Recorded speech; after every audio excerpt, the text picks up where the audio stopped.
Elon Musk has been protested across the country. In front of Social Security offices, he is trying to shut down. In front of USAID and the Department of Education, and of course, outside of his swastika car dealerships. But none of those protests have been as beautiful as what we saw tonight. Elon Musk heckled, bullied, and shut down to his face at a town hall in Wisconsin where he is quite literally trying to buy the state Supreme Court race, which is the reason the folks in the crowd were so upset and letting him hear it.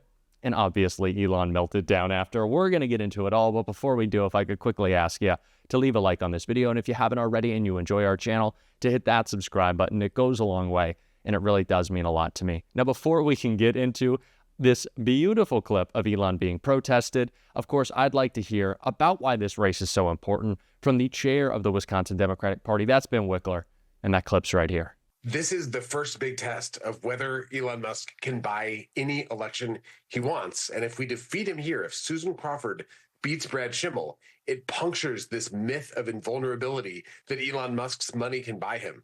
So we're watching the early vote very closely, and it is explosive. It looks like it's up for Democrats and for Republicans. It's up all over the state, almost 50% higher as of yesterday than the number of early votes at this point in 2023. But the question is, who are these voters? We think at this point, we have the edge going into actual election day, but it is a sprint to the finish because we've seen late surges on both sides before. So anyone watching who knows anyone in Wisconsin, urge them to bring every friend they can to the polls. It's go time. You know, I am really struck by the fact that the Wisconsin race specifically, a lot of the advertising from we just played from the Wisconsin Democratic Party and other ads and even mailers that I've seen, they focus a lot on Elon Musk. And about a month ago, you know, strategists here in D.C., even people like myself would have said, I think people should be focusing more on Donald Trump or on the Republicans. They're letting the Republicans off easy. But you must see something or be hearing something from voters that says putting Elon Musk in the ads, in the framing is important. What are you seeing? Voters are infuriated by what Elon Musk is doing to the whole country. The attacks on Social Security, the attacks on cancer research, on veterans benefits. Every day, it's like another hammer falling. And here he wants to buy Wisconsin Supreme Court. He'll line his own pockets if he gets a guaranteed vote, and he'll subvert democracy. He'll erase one of the last checks and balances on his power and on Trump's power. So we're talking to voters about this all the time, and they're telling us they want to vote to beat Brad Schimmel and to defeat Elon Musk himself. I was with Susan Crawford tonight. She was giving a speech, and she said, when I was a little girl growing up in Chippewa Falls, Wisconsin, I never imagined I'd be up against the richest man in the world. But here we are. And the thing is, people can beat Musk. If you go to crawfordforwi.com, crawfordforwisconsin.com, you can donate. Grassroots donations are powering a campaign that is actually, potentially going to beat out the combined forces of the world's biggest far-right donors and oligarchs in this country. So I'm energized. I'm not taking anything for granted. But here on the ground in Wisconsin, there is this kind of a backlash that the Republicans have built for themselves. This race is an opportunity to show Elon Musk and really show the scared MAGA Republicans who are in his pocket that these elections cannot just be bought. Elon Musk has promised a massive primary challenge to any Republican who breaks with Donald Trump. Elon Musk is trying to intimidate government officials. Elon Musk is trying to intimidate or buy off voters. We have to reject that, and people in Wisconsin have that opportunity on April 1st, on Tuesday. And not just that, it's a race that we need to win to hold Elon accountable. He's currently got a lawsuit there. And also to make sure that a MAGA state Supreme Court can't allow Donald Trump to do whatever he wants and potentially give him the 2028 election. A lot of stakes here, very important. It's the reason people started the day by protesting Elon. So I want to check that out. And then we're going to see him protest it and called out to his face.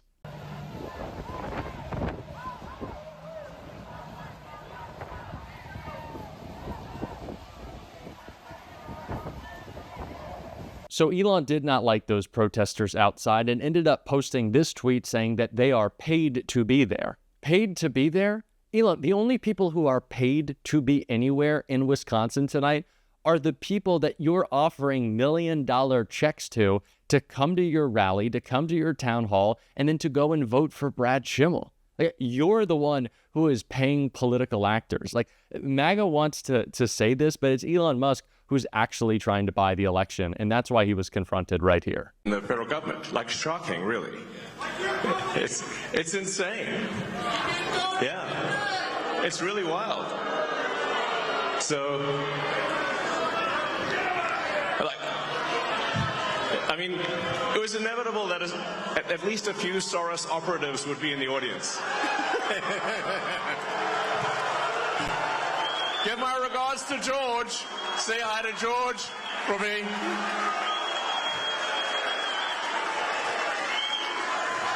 USA, USA, USA, USA. I absolutely love it. Confront him to his face, call him out. Didn't handle it too well. Didn't look great there. He started the night with his cheese cap on, which I know is a Wisconsin thing, but Elon just looks so stupid at whatever he's doing. But I love these protests. We need more of them. I know Donald Trump is probably going to call anyone who says some mean words to Elon a domestic terrorist and doing anti-American activities. But no, we need more of this. And I'm tired of hearing that, of course, lighting a Tesla on fire is not great because they'll probably just blow up themselves. But, bag of dog poop here and there is not a...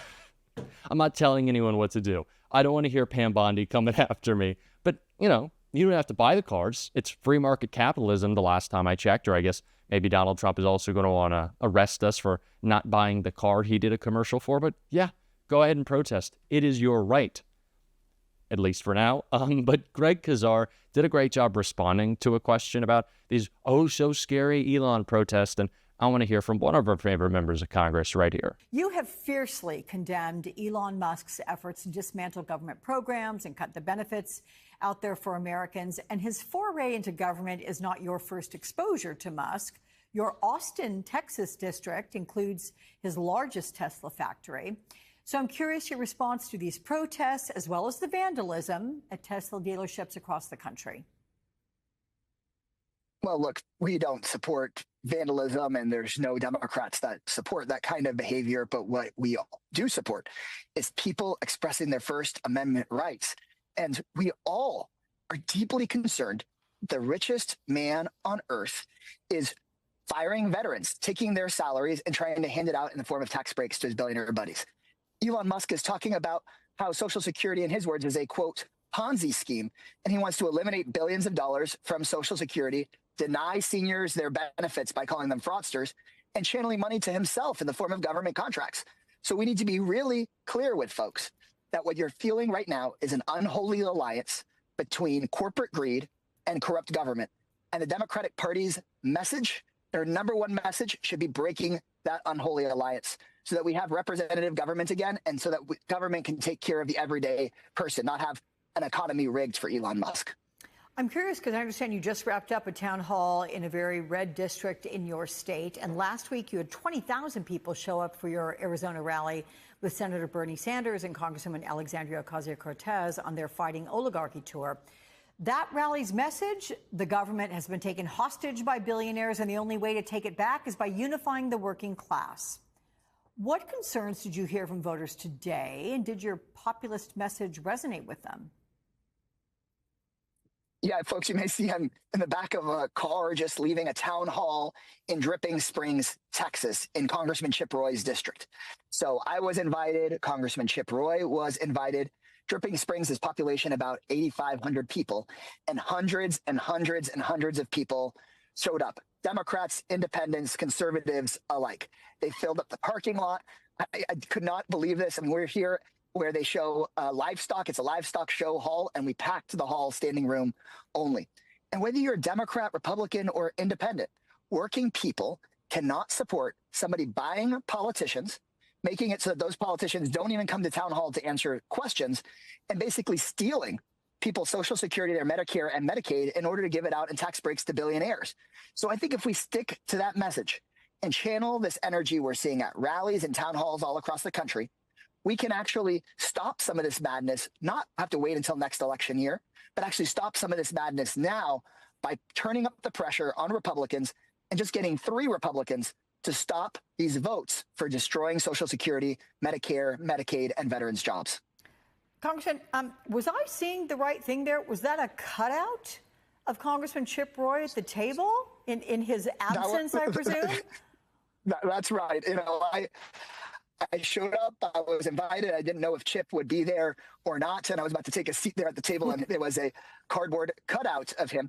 And look, I know Congressman Roy, and we talk pretty frequently. And I am just so appalled by the fact that over 80% of Republican voters are against slashing Medicaid in order to pay for billionaire tax cuts. But Congressman Roy and 100% of House Republicans are voting against the vast majority of their constituents. I saw on the segment right before mine that we're talking about arrests of students because they write op-eds or have a political opinion. We should be First Amendment supporters. And I wish that Congressman Roy would stand up for the First Amendment. And I believe that Democrats and progressives should stand up for the First Amendment and the Fourth Amendment, regardless of whether somebody has a left-wing view or a right-wing view. We shouldn't be having people arrested by the government for their political views. These are the kinds of messages that resonate in Dripping Springs, Texas, with Congressman Roy's own voters. So I'm the chairman of the Progressive Caucus. I might have some disagreements on this social issue or that one with some of the hundreds of people here at the Livestock Show Hall.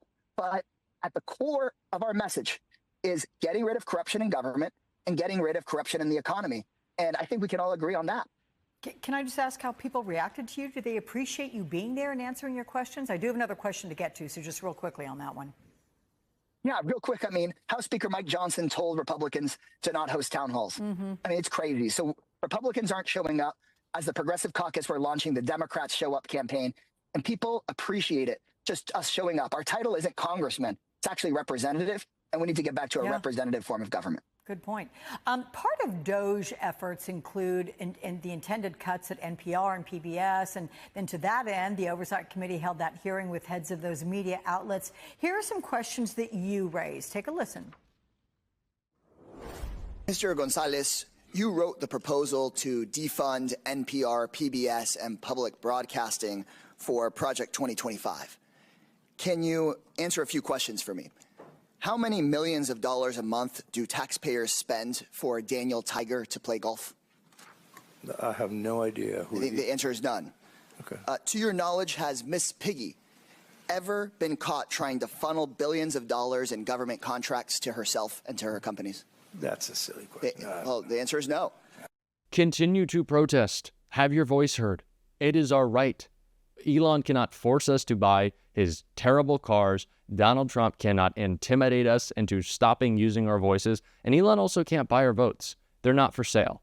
And hopefully that is exactly what we see on April 1st when Judge Susan Crawford wins that race and sends Elon's little, I don't even know what he is, little stooge and Brad Schimmel packing.